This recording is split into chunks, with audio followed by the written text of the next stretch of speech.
It was so long ago now. But in March 2000, the very first WWF Smackdown was released for the PlayStation 1. Now, unlike games of today where you have to unlock stuff, the first Smackdown game had pretty much everything unlocked bar you create a wrestler parts. But create a wrestler mode was shit, so we don't have to really discuss it much, but I'll discuss it further on. All the special match types were there, which were famous in 2000. I Quit matches, cage matches, hardcore, anywhere fall where you could fight around the arena, King of the Ring mode or Royal Rumble mode, and even 4-way freeway action. But if you smell what I am cooking, there was the entrances which made Smackdown very appealing. Because it was on a disc, you could have video entrances and not like No Mercy with their crappy GIF images and just blockiness. You could have proper entrances, well, behind the chroma key effect and them just walking on nothing. But you could have proper tag teams like the Rock and Sock Connection, Undertaker and Kane for instance. Now gameplay was very arcadey in the first Smackdown, whereas nowadays in Smackdown vs Raw series and now WWE 12 are more simulation based. This was all about fighting and fast pace. And even The Rock in the very first Smackdown game could throw off the elbow pad. Only one though. It was a while before you could throw both.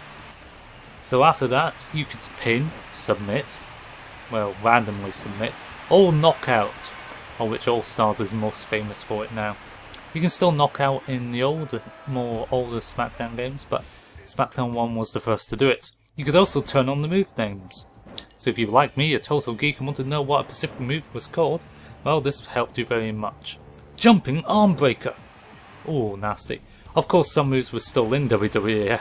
Smackdown was still in 2010. Look at that press slam. Exactly the same. In 10 games, it was still the same move. Was it in 2011 though?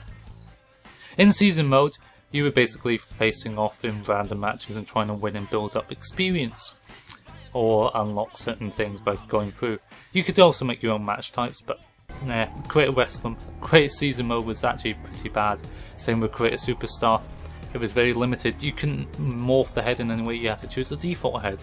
And most of them were covered by normal superstars. Or that Jeff Jarrett lookalike. So you have Kane attire and all that. But the best thing was going around different parts of the arena. Irish whipped them and then reverse brainbuster. Ouch.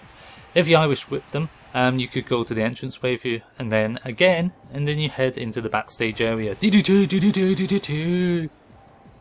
could go to the boiler room, the kitchen, the parking lot, and more. Pedigree! It was fun, but this was more fun. It was the special referee mode, my favourite. 1, 2. Nah, I can't be bothered counting the pin. You could just screw someone over, and that was brilliant. There may have been no online play, but you could just have fun with your friends doing that. Spear by Christian, and then the unprettier, the kill switch. And he'll go for the cover, and Austin will pin him, obviously. It wasn't until Smackdown 2 where you had 2 referees. That was fun. But I'll talk about that in Smackdown 2. You also had the I Quit mode, which was, well, basically no pins, and that was it, and you just used the microphone, which counted like the pinning thing. And you don't hear I Quit or anything, it just randomly happened. It was the same animation. It was a bit misleading. Cage matches were crap. You had to just climb out the cage. There was no real cage moves or anything like that. And it was a bit buggy to try and knock them off sometimes. But they've hopefully fixed it in later games. Royal Rumble mode, it was basically get them near the ropes and hit them and hit them and hit them. They didn't need to take any damage, do an Irish whip or just punch them out. And they were eliminated. See, there's Austin gone, there's Big Show gone. It was very straightforward.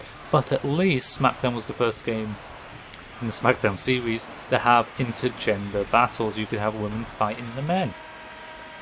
Shame that's no longer a thing. I don't know if that's health and safety or discrimination. You don't want boys beating up girls, I don't know. Who knows? You could also create a pay-per-view where you can make your own matches, set it for titles and whatnot.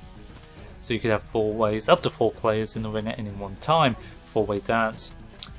Falls count anywhere. Could it be for the WWF title? Because it wasn't WWE in 2002. So that was a lot of fun to have. Remember, with no online play and being a PS1 game, graphics went up. were great for its time. I mean, compare it to nowadays, it's a pile of crap. But it was really fun. 4-way action. Fast paced and furious. Sometimes you miss it. After playing this for the last few days, I may play more of it. In fact, the AI was so good, you could have 4-way matches with itself and you couldn't tell if they were human or not. They would attack the enemy, they would attack the opposing tag partner, the legal tag partner. They would go and attack the referee even if it was a special ref. So it's real good fun, guys. If you've never played it before, go play it because you can play it on PS3 if you've got the PS1 disc. Next up, Smackdown 2.